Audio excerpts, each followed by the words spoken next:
Welcome to Boulevard 40, home of the Bible Reading Party and the BibleIn1Year.com, an online resource to encourage everyone to read the Bible. It's week 44 of reading the Bible every day, and today's scheduled reading comes from the book of Lamentations, chapters 1 and 2, according to my study guide, which is the Woman's Guide to Reading the Bible in a Year, and the author of that guide is Diane Stortz. I'm reading from the New Believer's Bible, Compact Version, New Living Translation. If you want to hear the Bible read to you daily, subscribe to Boulevard 40, turn on the notification bell, and you should be alerted each time a new video is released. Before I begin reading, make sure you hit the like button, which will help this video become discoverable and suggested to others looking for this type of content. The Book of Lamentations was written in 586 BC. The author is Jeremiah, and the genre is poetry and prophecy. Lamentations is a book of sadness. It opens with Jeremiah weeping over the destruction of Jerusalem and the carting off of the captives to Babylon. But near the end, Jeremiah sees hope in the love and compassion of God. Lamentations chapter 1, Sorrow in Jerusalem.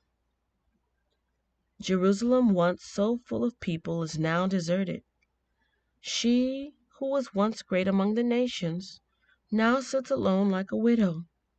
Once the queen of all the earth, she is now a slave.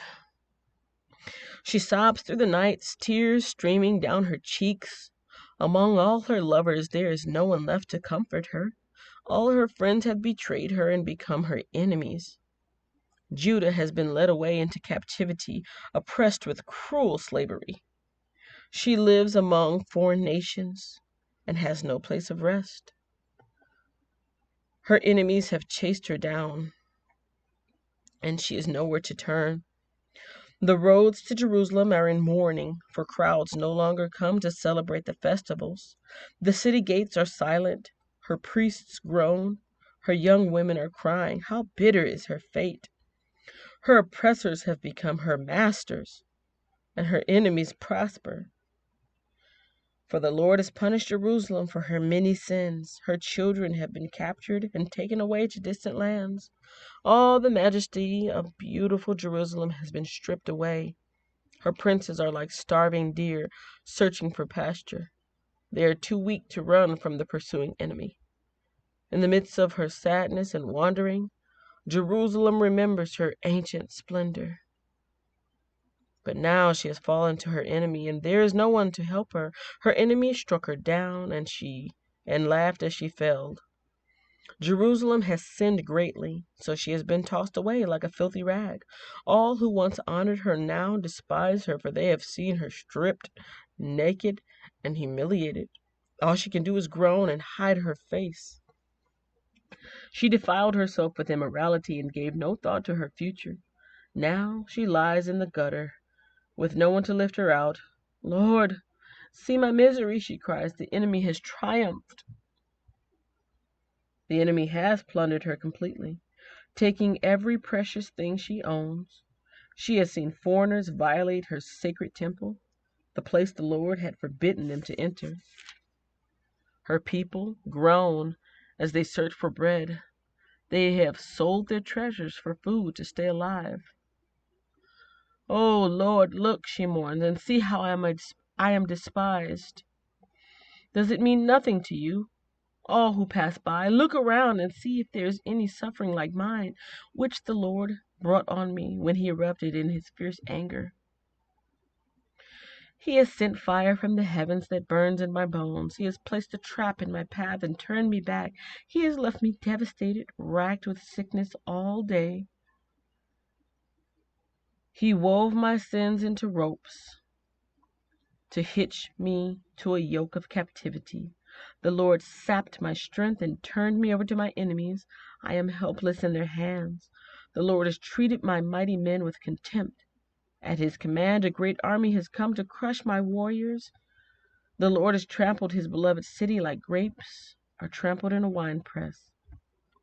For all these things I weep. Tears flow down my cheeks. No one is here to comfort me, and who might encourage me? Anyone who might encourage me are far away. My children have no future, for the enemy has conquered us. Jerusalem reaches out for help, but no one comforts her. Regarding his people Israel, the Lord has said, let their neighbors be their enemies. Let them be thrown away like a filthy rag. The Lord is right, Jerusalem says, for I rebelled against him. Listen, people everywhere, look upon my anguish and despair, for my sons and daughters have been taken captive to distant lands. I begged my allies for help, but they betrayed me. My priests and leaders starved to death in the city, even as they search for food to save their lives. Lord, see my anguish. My heart is broken. My soul despairs, for I have rebelled against you. In the streets the sword kills, and at home there is only death. Others heard my groans, but no one turned to comfort me. When my enemies heard about my troubles, they were happy to see what you had done.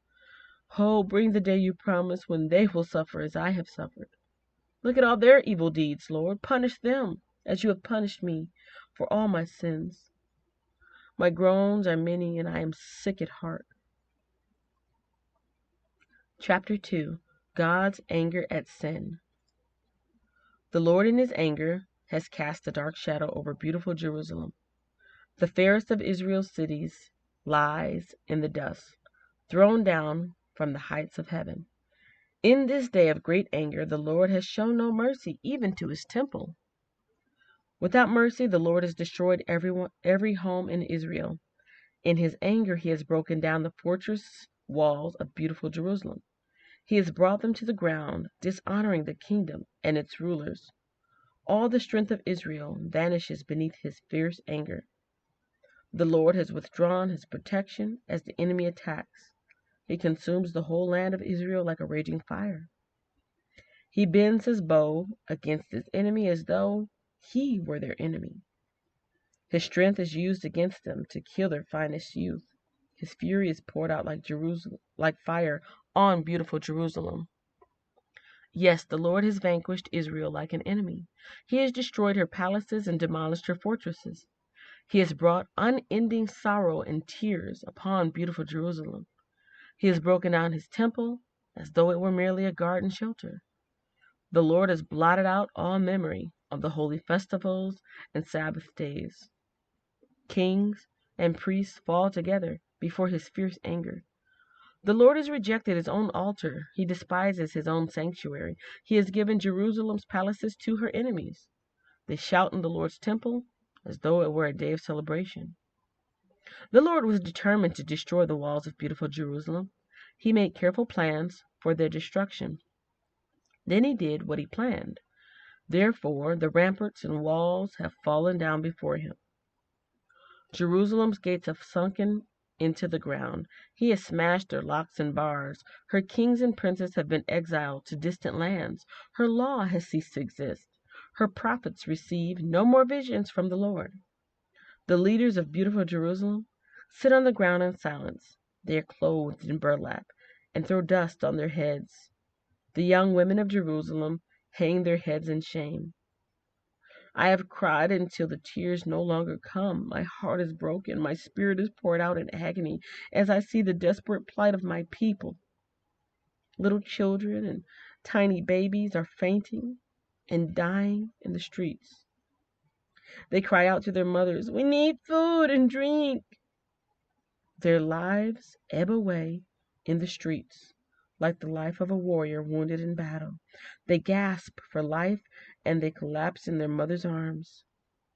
What can I say about you? Who has ever seen such sorrow? O daughter of Jerusalem, to what can I compare your anguish? O virgin daughter of Zion, how can I comfort you?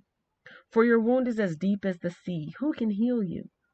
Your prophets have said so many foolish things, false to the core. They did not save you from exile by pointing out your sins. Instead, they painted false pictures, filling you with false hope. All who pass by jeer at you.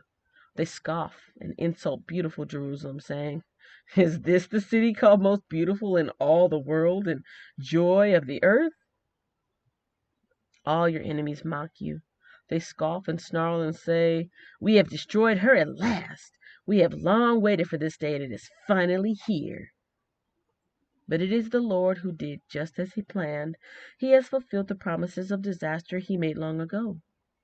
He has destroyed Jerusalem without mercy. He has caused her enemies to gloat over her and has given them power over her.